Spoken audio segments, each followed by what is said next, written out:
एक बार की बात है, गांव में एक बहुत गरीब परिवार रहता था। वो परिवार इतना गरीब था कि उनके अगले दिन के खाने का उनका पता नहीं रहता था। उस घर में एक पिता रहता था, उनकी बेटी रहती थी और उस बच्चे की माँ रहती थी। घर में कभी आटा होता था तो कभी दाल होती थी, कभी दाल नहीं होती थी तो कभी तेल नहीं होता था। तो बड़े ही गरीबी में उनके दिन गुजर रहे थे। उनके पिता रोज शहर जाते थे, रोज नई नई जगह पर नौकरी तलाशते थे, लेकिन उस व्यक्ति को नौकरी नहीं मिल रही थी। उसकी बच्ची थी और बच्ची का नाम था सावित्री। सावित्री ये देख देख के बड़ी परेशान होती थी, रोती थी, दुखी होती थी कि उसकी सहेलियों के सबके घर में सबके पिता नौकरी करते हैं, जॉब करते हैं और सबके घर में बहुत अच्छा माहौल है, अच्छा खाने को मिलता है। और वो पिता से ये बात भी बोलती कि पिता, ये भगवान हमारे साथ ऐसा क्यों कर रहा है? कहाँ पे रहते हैं भगवान? भगवान हमारे साथ इतनी नाइंसाफी क्यों करते हैं? तब वो पिता अपनी उस बच्ची सावित्री को बाहर लेकर आते हैं, घर के बाहर लेकर आते हैं और बोलते हैं कि देखो, वो जो बड़ा ऊंचा सा पहाड़ दिख रहा है ना, उसके पीछे भगवान रहते हैं। तुम रोज उन भगवान से प्रेयर किया करो, प्रार्थना किया करो कि हमारे ये बुरे दिन चले जाएं, हमारे ये अच्छे दिन आ जाएं। तो सावित्री ऐसा ही करती थी, रोज उस पहाड़ के सामने हाथ जोड़कर प्रार्थना करती थी कि हे भगवान, हे ऊपर वाले, हम पर रहम करो, हमारे अच्छे दिन कब आएंगे, हमारे पापा की नौकरी कब लगेगी। उसकी प्रार्थना भगवान ने सुन ली और जल्दी ही उसके पिता की नौकरी लग गई। और उसके पिता की नौकरी लगी सेना में, मिलिट्री में, आर्मी में। और सारा परिवार बिल्कुल खुशी हो गई, उनको बहुत अच्छा लग रहा था कि चलो अब हमारे बुरे दिन चले जाएंगे, हमारे अच्छे दिन आएंगे। सारा परिवार खुशियां मनाने लगा। कुछ दिनों बाद उस राज्य पर एक दूसरे राज्य ने आक्रमण कर दिया और वहां की सेना ने ये मुनादी करवाई कि जितने भी सेना के लोग हैं वो सभी युद्ध के लिए तैयार हो जाएं। तो वो व्यक्ति जो सावित्री का पिता था वो भी युद्ध में जाने की तैयारी करने लगा। लेकिन सावित्री, वो बच्ची, रोते हुए कहने लगी कि नहीं पापा, आप मत जाइए, आप मत जाइए, आप युद्ध लड़ने मत जाइए। लेकिन उस पिता ने कहा कि ये हमारी नौकरी है, इस देश के लिए, इस राज्य के लिए, इस नौकरी के लिए अगर हमारी जान भी चली जाए तो भी मुझे कोई गम नहीं, क्योंकि ये मेरी जॉब है, ये मेरी नौकरी है। उस बच्ची ने कहा कि सारी गलती मेरी है, मैंने ही भगवान से कहा था कि मेरे पापा को एक नौकरी दिला दो, एक नौकरी दिला दो। और मैं कितनी खराब हूँ कि मैंने मेरे पापा के लिए भगवान से रिक्वेस्ट करके, प्रार्थना करके ये वाली नौकरी दिलवाई। लेकिन इस पिता पुत्री का मिलन चलता रहा और पिता ने कहा मुझे जाना ही होगा।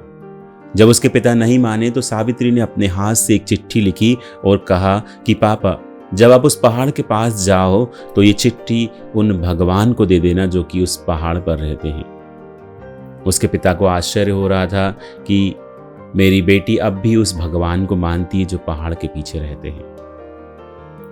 पिता ने उस चिट्ठी को ली और वो अपनी उस सेना की टुकड़ी के साथ चला गया। वो पहाड़ पर चढ़ते रहे, क्योंकि पहाड़ के दूसरे साइड दूसरे राज्य की सीमा थी और वहीं पर युद्ध चल रहा था। कुछ दिनों के बाद वो उस पहाड़ की चोटी पर पहुंच गए और उस पिता को उस पुत्री की उस चिट्ठी का ख्याल आया। उन्होंने कहा ये युद्ध चल रहा है, कितने दिनों तक चलेगा? 2 महीने, 4 महीने, 6 महीने, और मेरे बचकर आने के चांसेस इस युद्ध से बहुत कम हैं। मैंने अपनी बेटी को झूठ बोला कि इस पहाड़ के ऊपर भगवान रहते हैं, ऊपर वाले रहते हैं, ईश्वर रहते हैं। तो इस चिट्ठी का मैं क्या करूं? तो उसने कहा कि इस चिट्ठी को मैं इस पोस्ट ऑफिस में, जो कि इस पहाड़ का, उस राज्य का एक आखिरी पोस्ट ऑफिस था, वहां पर उसने उस चिट्ठी को डाल दिया। और उसने उस चिट्ठी के ऊपर लिखा कि बेटी, मैंने तुम्हें झूठ बोला था, मुझे माफ कर देना, इस पहाड़ पर कोई भगवान नहीं रहता है। उसने सोचा कि युद्ध के बाद मैं तो घर पहुंचूंगा ही नहीं, शायद ये चिट्ठी पहुंच जाए और मेरी बेटी को असलियत पता चल जाए। इस तरह से कुछ दिनों तक युद्ध चलता रहा। भयंकर युद्ध हुआ, काफी सारे लोग मारे गए।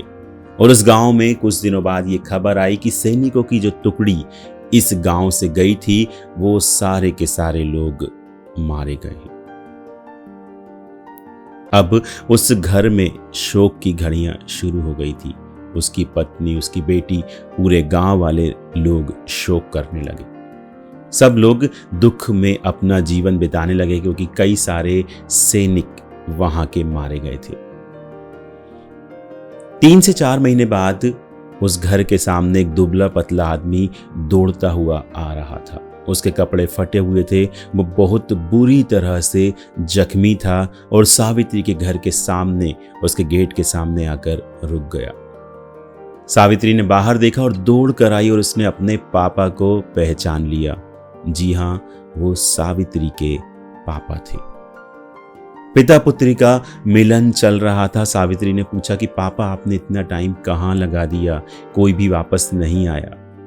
तब उसके पापा ने बताया कि बेटी, सब लोग मारे गए और मुझे दूसरे राज्य के सैनिकों ने जिंदा पकड़ लिया था और उन्होंने मुझे बहुत मारा और मुझे पकड़ कर ले गए, लेकिन किसी तरह मैं उनकी कैद से छूटा और भागता हुआ भूखा प्यासा यहाँ पर आ गया। पिता पुत्री का मिलन चल रहा था, वो दुख भरा सुख भरा आंसुओं वाला वो मिलन चल रहा था कि तभी वहां पर पोस्ट ऑफिस का एक डाकिया आया और उसने एक चिट्ठी देते हुए कहा कि ये चिट्ठी पहाड़ के उस पोस्ट ऑफिस से आई है और आपके घर का इसमें एड्रेस है। 3-4 महीनों से युद्ध चल रहा था, इसलिए मैं चिट्ठी लेकर नहीं आ पाया। तब उस पिता ने रोते हुए वो चिट्ठी ले ली। ये वही चिट्ठी थी जो उस पिता ने उस टाइम लिखा था कि बेटी, मैंने तुमको झूठ बोला था कि पहाड़ के उस पार कोई भगवान नहीं है, मुझे माफ कर देना। पिता ने आंसू पोंछते हुए इस चिट्ठी को खोला और ये सोचते हुए खोला कि उस टाइम तो मैंने ये चिट्ठी नहीं खोली थी, लेकिन मैं देखूं तो कि मेरी बेटी ने इस चिट्ठी में क्या लिखा था। पिता ने रोते हुए इस चिट्ठी को खोला। उस नन्ही बच्ची की नन्ही सी राइटिंग में उस चिट्ठी में लिखा था कि हे भगवान, मैंने आपसे जो मांगा है वो आपने मुझे दिया है। मैंने अपने पिता के लिए नौकरी मांगी थी तो आपने मुझे दी। हे भगवान, मैं अब आपसे एक आखिरी चीज मांगती हूँ कि मेरे पिता जो युद्ध लड़ने जा रहे हैं वो सही सलामत मेरे घर वापस आ जाएं। ये पढ़ते ही पिता की आंखों में आंसू आ गए और उसको ये समझ में भी आ गया कि अगर कोई भी चीज पूरी शिद्दत से मांगी जाए, श्रद्धा से मांगी जाए, विश्वास से मांगी जाए, फेथ से मांगी जाए तो वो जरूर पूरी होती है।